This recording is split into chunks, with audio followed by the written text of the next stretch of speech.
Bem-estar de hoje está eletrizante. A gente vai falar sobre choque elétrico. Choque elétrico, olha só que assunto, né? Porque o choquezinho na tomada a gente toma sempre. Quem é que nunca tomou? E aí não tem nenhum problema. Agora, aquele choque de raio, né?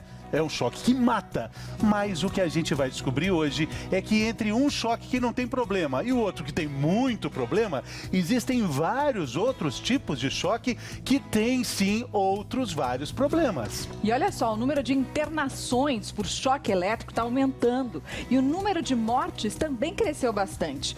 Para ajudar a gente a se proteger, estão aqui conosco hoje a doutora Ana Escobar, nossa consultora pediatra. Bem-vinda, doutora Ana. Obrigada, bom dia a todos. E também doutor Arnaldo Lichtenstein, que é clínico geral. Bom dia, doutor Arnaldo. Bom dia a todos. Bom, vamos começar fazendo uma pergunta elétrica para a doutora Ana, não menos elétrica hoje. Doutora Ana, o que a gente pode começar falando sobre esse assunto de choque para se proteger dentro de casa? Então, dentro de casa é um local onde realmente a maior parte das pessoas toma choque. O que a gente pode fazer? Primeira coisa, gente, quem tem criança pequena, principalmente, tapa a tomada, tem vários protetores de tomada, tapa a tomada. Depois a gente tem que tirar vários aparelhos, assim, esses que podem dar problema, tirar da tomada e nunca esquecer de fios soltos que podem estar desencapados, a gente tem que ter bastante cuidado também. Então, cuidados dentro de casa, assim, a gente tem que estar bem atento, é super importante. Pergunta do nosso auditório virtual, vamos ver a pergunta. Tereza, de Duque de Caxias, no Rio de Janeiro. Meu filho fala ao celular quando está carregando na tomada. Pode dar choque? Alguém sabe responder isso? Qualquer aparelho, gente, carregando na tomada e que a gente está utilizando, pode dar choque. Não é que vai dar choque, mas se tem alguma coisa solta, algum fiozinho solto, o aparelho pode estar desregulado, em qualquer situação pode dar choque. E esquenta mais também o celular quando está na tomada, mais, né? Ele fica Recentemente aconteceu um caso de uma pessoa que teve problemas com isso, a marca do aparelho, o celular até se manifestou, enfim, não é bom abusar, né? Não é bom fazer isso, né, doutora? Exatamente, não é bom fazer isso, não é bom dormir com o celular do lado da cama, ainda mais carregando, né? Ele esquenta. Então, são esses cuidados todos dentro de casa que realmente, se a gente estiver atento a isso, evita grandes acidentes. Doutor Arnaldo, e na rua? O que a gente pode fazer para se proteger? Na rua que acontece realmente os grandes choques que podem, inclusive, matar. Quer dizer, então tem aquele fio de alta tensão que muitas vezes está solto e a gente não sabe se está ligado ou desligado, saia de perto. As crianças empinando pipa que enrosca nos fios de alta tensão, na verdade, né, de alta eletricidade, que tensão não é tão bem um termo técnico, também é um grande problema. Pessoas que constroem acima da laje, que carregam metais, podem encostar na rede elétrica, também dá choque. E principalmente raios, né? Durante uma tempestade, o raio é a principal eletricidade que mata pessoas. Ou seja, a gente mantenha-se longe da fiação elétrica. Mesmo que você acredite que não está o fio desencapado. É melhor não arriscar. Exatamente. A gente vai ver que os cuidados para evitar os choques que são perigosos estão no nosso dia a dia. Fazem parte da nossa rotina. O risco também faz. Como, por exemplo, a água que está na nossa casa, está na nossa vida. Para a gente saber melhor sobre isso, a gente vai ter um convidado aqui, o Luiz Fernando Pereira, que é químico.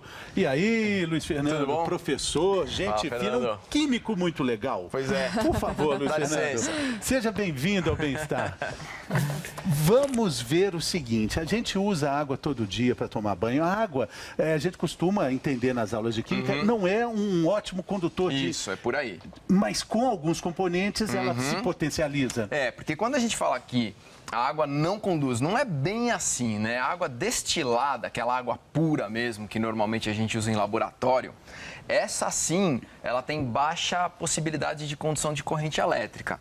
Não é zero, um pouquinho ela conduz, mas a água que a gente usa no nosso dia a dia, por exemplo, do chuveiro, a água da banheira, a água da torneira, essa água ela não é pura. Ela tem sais minerais, ela tem eletrólitos, né? Ela tem cargas elétricas. Porque o princípio fundamental da condução da corrente elétrica é a existência de carga elétrica e essas cargas têm que conseguir se movimentar. Então, a partir do momento em que a água não é pura, essas cargas ali estão. Então, dependendo da situação, a condutibilidade aumenta. Aqui e a gente ali na consegue água, ver. elas estão em movimento. Sim. né? Toda vez que a gente tem, são chamados íons, né? Quando a gente tem íons na água que vem dos sais minerais, esses íons eles estão em movimento. Inclusive a palavra significa viajante. Eles ficam viajando pela água. E alguém que viaja pode conduzir coisas, né? Eu como viajante conduzo malas, os íons conduzem eletricidade. Tem Então viajantes sim. que conduzem doenças também, né, Exatamente, doutora? também, as E doenças dos aí dá o viajantes. choque, e aí acontece isso. Vamos ver a demonstração aqui. Vamos A dar uma gente está olhada. vendo aí o fio desencapado. Mostra pra gente que ele está conduzindo energia. Isso a situação Luiz é a Fernando. seguinte, esse é o clássico aparelho de teste de condutibilidade elétrica, né? Tá ligado na tomada, mas os fios estão desencapados de modo que não feche o circuito. No entanto, claramente, se a gente conectar, a gente tem condução de corrente elétrica. Aí a gente tem aqui a demonstração desse líquido aqui, que é o solvente universal, a abençoada, a água linda, tá aí, pura. Sim, O que vai exatamente. acontecer? Não tem nada. É difícil que... Posso fazer o teste? Pode. Vamos lá. Vamos lá. É difícil que a gente veja a lâmpada acender, mas é importante que a gente não se engane de achar que a condutibilidade é nula. Porque a gente não tem um aparelho tão sensível assim. É uma lâmpada apenas, né? Não é um amperímetro, Vou um colocar- medidor de corrente. agora eu vou colocar o Agora sal pode aqui. colocar até menos, viu? Pra ver. Vou colocar mais, vamos ver, ó. O que acontece. Conforme o sal vai se dissolvendo, essas cargas, Opa! olha lá, essas cargas elétricas que fazem parte do sal, você lembra das suas aulas de química? Lembro. Na+, Cl-. Era um terror na minha vida, as aulas de química, o grande terror da minha vida. Esses íons, na forma sólida, eles estão presos. Lembra que eu falei que a necessidade de movimento é essencial? Então, na forma sólida, eles existem, mas eles estão paradões. Chama retículo cristalino. Eles estão presos no retículo, nome bonito.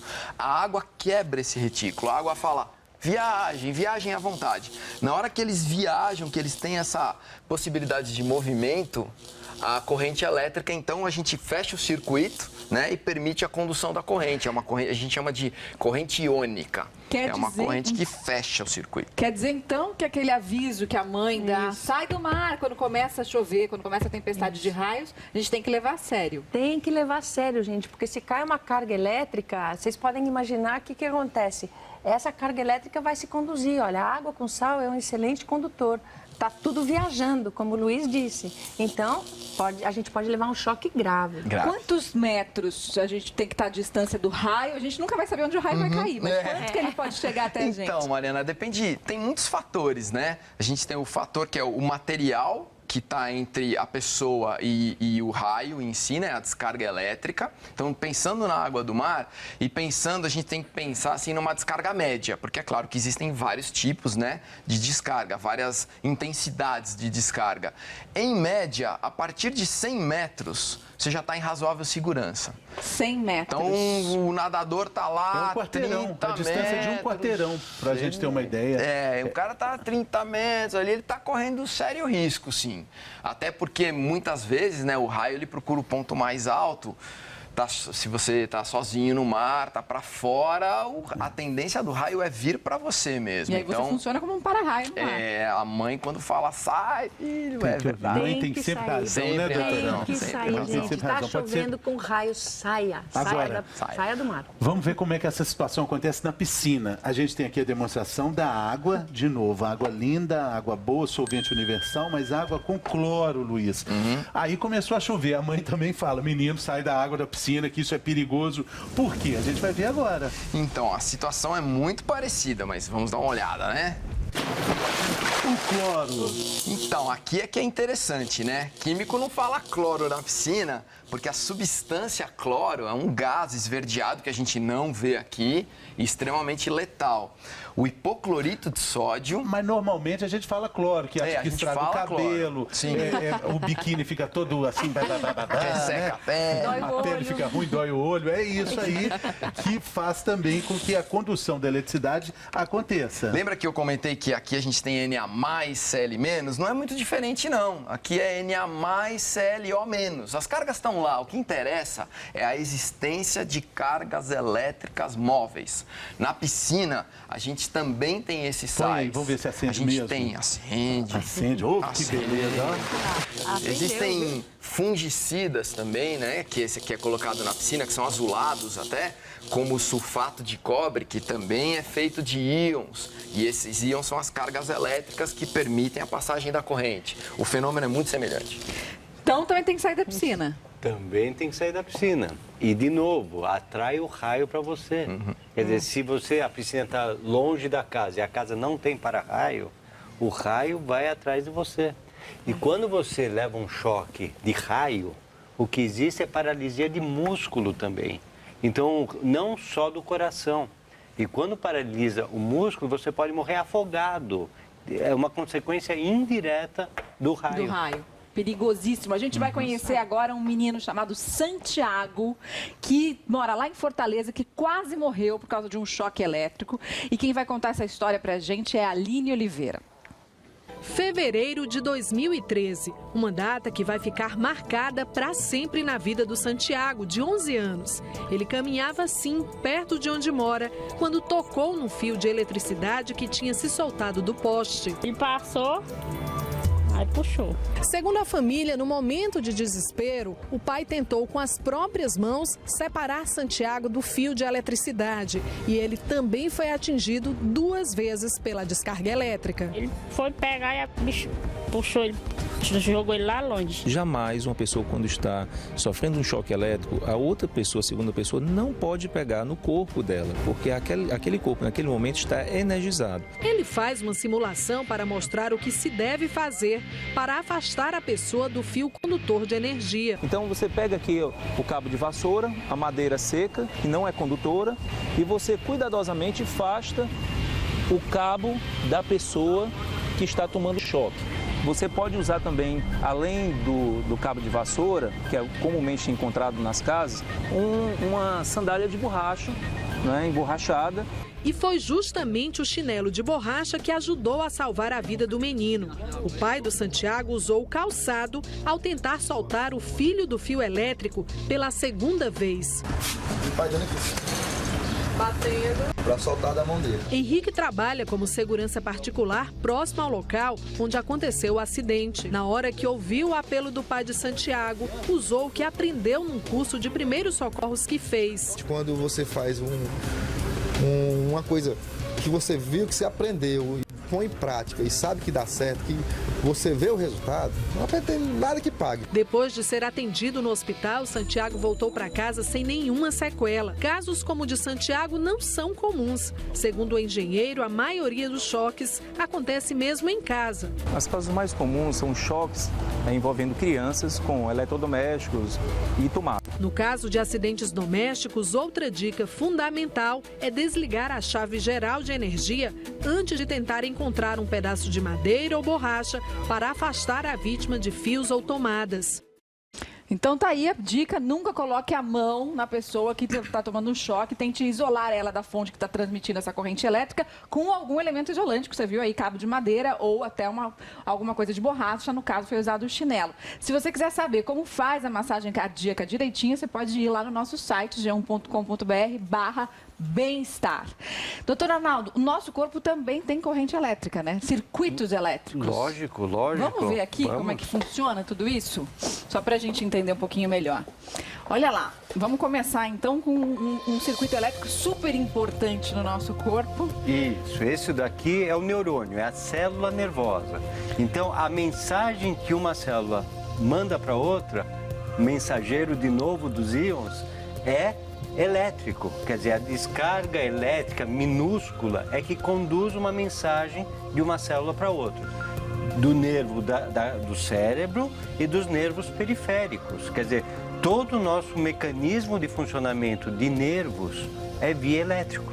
E a partir daí a gente recebe impulsos também elétricos para, por exemplo, movimentar o braço. Por exemplo, então a comunicação de nervos e músculos também é elétrico. Então, toda a mensagem, esse nome é perfeito, é via condução elétrica. O coração também tem descarga elétrica que faz ele bater. Por isso que a gente toma uma carga elétrica, a gente pode ter uma parada cardíaca. Pode interferir na corrente do coração. Então, assim, quando o choque é pequeno, você tira o braço até como um reflexo.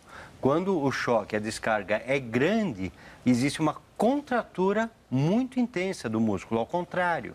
E é por isso que a pessoa fica grudada. Na verdade, não é uma cola, na verdade é a contratura do músculo. Então, além de ter essa contratura, você pode, inclusive, paralisar a musculatura da respiração, do diafragma. Então, a pessoa no choque elétrico, ela para de respirar e o coração para de bater. São as duas coisas igualmente importantes. Tem pergunta da internet? Vamos ver quem quer entrar na nossa conversa aqui. A Flávia, de Presidente Prudente. É verdade que se a pessoa estiver com chinelo de borracha, não leva choque? Então, professor, depende do chinelo, depende do choque? Depende da descarga. É claro que ajuda a proteger. A gente pode mostrar isso com um experimento aqui. Vamos ver aqui. Nós temos esse aqui. Esse não me protegeria. Aliás, eu até prefiro não usar. Esse aqui vai tomar banho. Caso de praia, sabe? Esse que usa aqui para mudar a estação do chuveiro. Assim, dá uma pancadinha. Não pode fazer isso também, né? Melhor desligar o chuveiro. Pois é, né? Olha, a gente consegue perceber que se eu encosto os fios, a gente fecha o circuito, né? Se eu encostar os fios aqui na borracha, a gente percebe que a lâmpada não acende, de onde se conclui que a borracha é um material isolante. Mas a descarga, se ela for muito intensa, um chinelo tão fininho quanto esse também não é uma grande proteção. A gente tem que pensar em vários fatores. Quem trabalha com alta tensão, por exemplo, eles têm umas botas de borracha mais altas, mais protetoras mesmo. Agora, é uma proteção. Agora, e se a gente estiver no chuveiro, foi trocar a temperatura ali do chuveiro do inverno para o verão e tal, e estiver com o ralo entupido, a água começou a subir, você está de chinelo, mas a água já está no seu calcanhar ali. Já não adianta nada, porque já é possível fechar o circuito, né? Já é possível que a corrente passe por você, já que a gente tem a água em contato com a pele. Claro, então, que se a gente tivesse um chinelão, as meninas às vezes não usam chinelões bem altos assim, né? Pode, se a água estiver abaixo do nível, tá mais protegido. Então, aquela bota mais alta de borracha, que muitas vezes os trabalhadores usam, protege muito melhor, que é para isolar melhor, né? E a gente está falando aqui da água do chuveiro, a gente já viu que a água, ela pura, ela não é uma condutora excelente de eletricidade, mas a água do chuveiro tem também componentes que podem fazer com que a água do chuveiro não é absolutamente pura, né? Não. Ela tem um tratamento, né, professor? Sim, tem muita coisa ali. Aí põe o chinelo molhado, aí tem esse risco. A gente, como eu disse, são muitas variáveis, né? Mas a segurança, o chinelo menorzinho, assim, mais fininho, não é aquela segurança. Isso funciona também para um carro, né, em uma tempestade com muitos raios, dentro do carro, por causa dos pneus, a gente estaria protegido? Essa explicação, os físicos têm uma expressão bonita, né? A gaiola de Faraday. Se você está dentro de uma estrutura metálica, aí sim o raio fica, a energia elétrica ali, ela fica se dissipando e protegendo do chão, a gente consegue fazer com que a pessoa dentro da estrutura metálica fique protegida. Um carro, uma estrutura metálica, é um bom abrigo para uma situação como essa, assim. Tem mais gente querendo participar da conversa aqui com a gente, a Larissa de Cedro de São João, em Sergipe. Quando tomei choque, meu esposo desligou a chave elétrica da casa, tá certo? Perfeito. Certíssimo, perfeito. É exatamente isso que deve ser feito. Tá tomando choque, vai lá na chave elétrica, desliga. Pronto, para na hora. Essa é a conduta mais adequada a se fazer. Secador na banheira, pode? Então, eu dei umas pesquisadas, assim, a gente descobre várias situações, né? Existem aqueles secadores que tem um plástico que é isolante e que pode até proteger. Então, eu não arriscaria, né? Na banheira não, mas, por exemplo, você sai do banho molhado, você quer secar o cabelo antes de colocar a roupa. Se você colocar o chinelo, você já está protegido ou é melhor se secar inteiro antes? É sempre melhor, né? Os doutores concordam ali, é sempre melhor porque a partir do momento que a gente está molhado, se for água do mar, por exemplo, ou mesmo a água do chuveiro, que como a gente disse, contém alguns íons, sim, alguns saizinhos, não é melhor, é melhor não arriscar. Se a gente se seca, fica mais protegido. Por isso sim. que quando a gente está suado correndo na esteira, a gente toma mais choque na esteira do que se a Tem gente a tiver... ver, mas aí também tem a ver com a eletricidade estática, do movimento, Entendi. do atrito da roupa também, tomar choque quando vai encostar num carro, né? Também tem a ver. Bom, a última dica aqui do Luiz Fernando, o fio desencapado nunca é bom, é preciso sempre usar numa situação assim, a fita isolante, pode encostar a mão aqui? Assim? Pode, um de cada vez pode. Morrendo de medo desse. Pode encostar nos dois também, mas não deve. Vamos lá.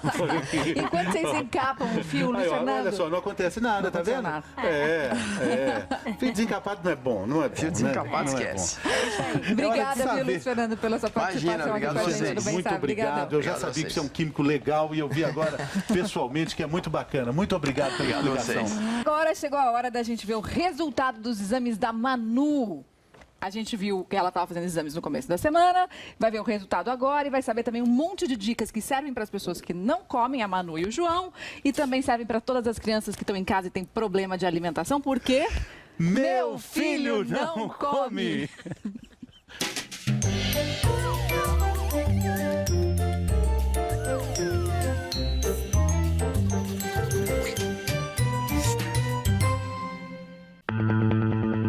Chegou a hora de ver os resultados dos exames da Manu? Não, Nina, não. Não, por quê? Antes disso, a gente vai ver as propostas de mudança na rotina da Manu. Ah, então vamos lá. Número 1.